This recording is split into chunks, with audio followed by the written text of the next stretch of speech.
Welcome to this explainer. We're going to jump right into something pretty unconventional today. Have you ever noticed that Niccolo Machiavelli never actually wrote a single word about money? It's true. But what he did write was the most accurate, ruthless map for attaining and keeping power ever put on paper. And in our modern world, well, money is simply power wearing a very clever disguise. If you want to understand why some people effortlessly accumulate wealth while others are stuck running on a treadmill forever, you really have to look at the unwritten rules of power. Power is never given. It is taken. That quote right there, from all the way back in 1513, is the absolute foundation of everything we're breaking down today. Because here is the uncomfortable truth about our modern economy. Most people in the middle class aren't trapped because they don't earn enough income.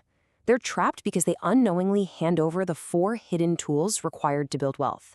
They surrender their power every single day, completely unaware that they're even doing it, simply because the system is designed to take it quietly. Today, we're going to look at exactly how to take those tools back, Machiavelli style.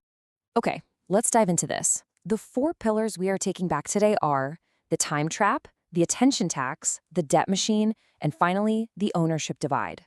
And stick around because that 4th pillar is the one that's going to actually change your net worth. Pillar 1, the time trap. And this brilliantly illustrates the unnegotiated trade millions of people make every single day. They trade an hour of their life for a fixed amount of money. That is linear income. The problem? You hit a hard ceiling. Because, you have to sleep, eat, and actually live your life. Your income is permanently capped by human biology. Wealth builders, on the other hand, rely on leveraged income. They completely stop selling their hours. Instead, they spend their time building systems and assets that do the work for them, effectively selling themselves while the creator is fast asleep.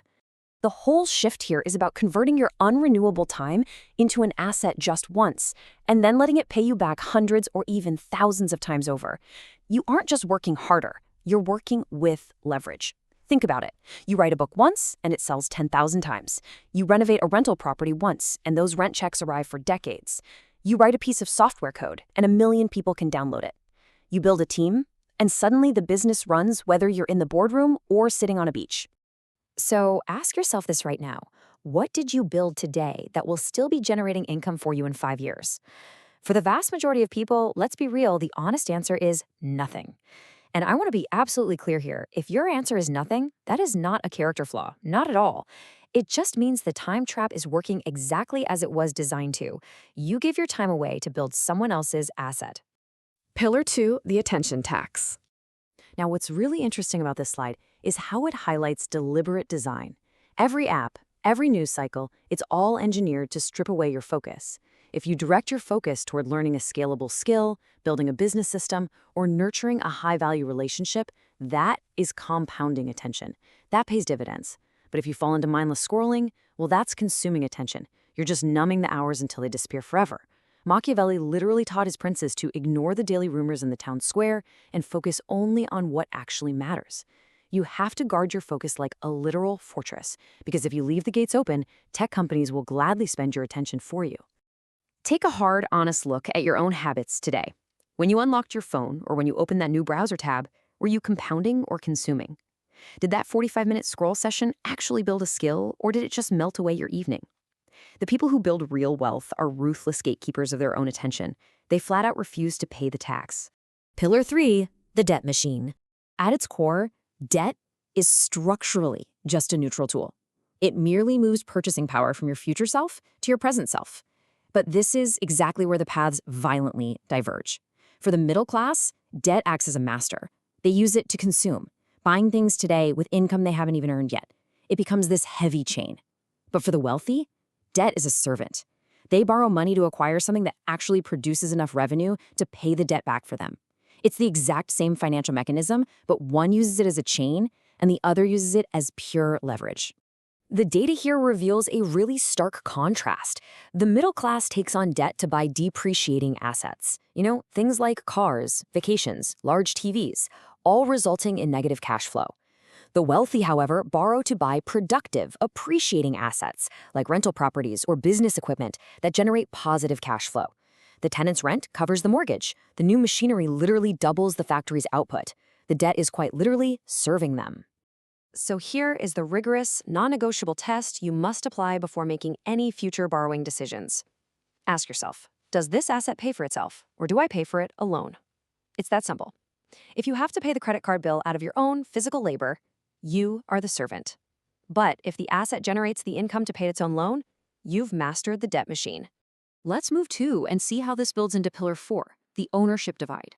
This right here is the structural dividing line that separates the wealthy from absolutely everyone else. On one side, you have participation. You show up, the system runs, you get a slice. Any job, whether you make $50,000 or $500,000, is ultimately just participation in someone else's system. The day you stop showing up, your slice disappears. On the other side is ownership. When you own the system, value is generated totally independent of your physical labor. Ownership legally breaks the link between your time and your money. So the crucial point is that financial freedom is not about getting a raise or some prestigious title. It is strictly defined as income that does not require your physical presence. Period. The princes of Machiavelli's era knew that real power meant actually owning the territory, not just managing it for someone else. Today, owning the territory means holding equity in a business, holding the deed to real estate, or owning the rights to intellectual property. The shift in your mindset has to be absolute. You have to stop asking, what do I earn? And start obsessively asking, what do I own? Now, you don't have to go quit your job tomorrow, but every single spare dollar you save and every spare hour you protect from that attention tax must be pointed like a laser at acquiring a piece of something. Stop just administrating things for a salary and start acquiring stakes.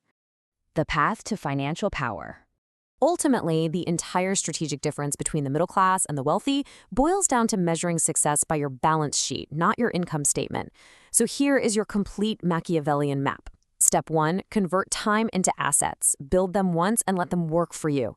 Step 2, guard your attention. Treat it like a fortress against consumerism.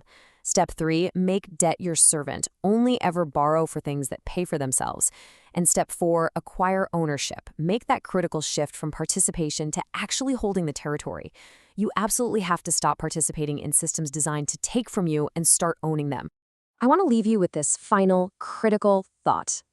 Take a look at your own life, your own bank accounts, your own daily schedule. Which of these 4 pillars is costing you the most right now? Is your time bleeding away? Is your attention constantly being hijacked? Is debt acting as your master? Or are you simply participating instead of owning? Figure out exactly where your power is leaking and go take it back.